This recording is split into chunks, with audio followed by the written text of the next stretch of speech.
As the old saying goes, it takes a village to raise a child. This story is all about community spirit. I'm actually on a ferry. We left downtown Seattle heading to Bainbridge Island.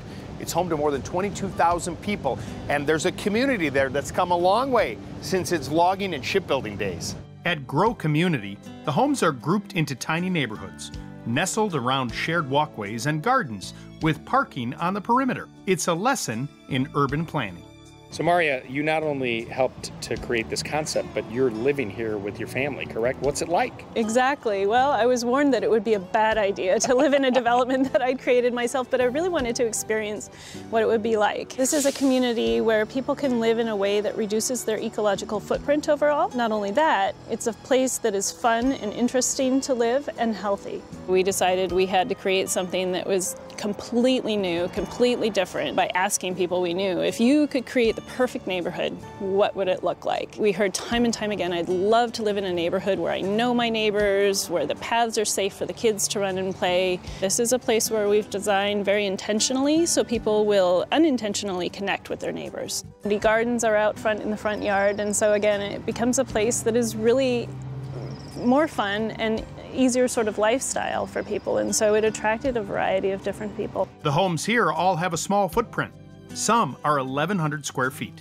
They're designed to be much more efficient and healthier to live in. I was born in England, and so know European homes, which are a lot smaller. So we use a lot of tricks that I learned over there. On the main living spaces, they're very open plan homes, so that their space can be used flexibly. One of the keys is we use a lot of windows. In the Northwest here, the light is a precious commodity, and so we want to let as much of that in as possible. We ended up using the Marvin Integrity Wood Ultrex line, so fiberglass window on the outside, wood on the inside. Right outside, there are small sheds to help with downsizing. It's that space where you can do art or jewelry making or home office. And they're not on every property in the community, but they are being used for all those different things. Developer Greg Lodikis helped bring the vision of a more connected, greener community to life. We have this spot where our residents can walk out their front doors and in 5 minutes be down into the little urban village of Winslow. A nice location to get the things that you need on a daily basis. This development really has some interesting properties in it, right? Like the solar panel, it's pretty extensive.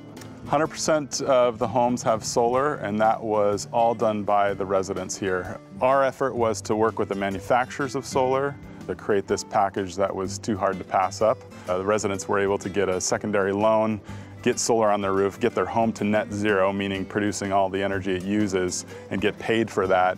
Had you ever done a project like this? It was unique, it definitely was. We want to create conversation about how you can build a deep green, how you can produce your own energy, how you can conserve energy, and how you can kind of reconnect to people while doing all that. Some of the big things that we're missing is intergenerational living and the way we develop properties.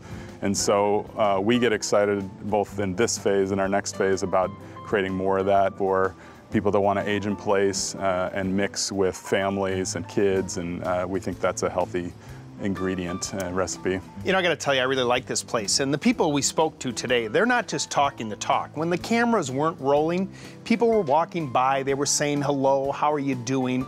It's that sense of community that really is a throwback, and while it's modern design and it's net zero impact, these types of ideas we could place anywhere in the U.S.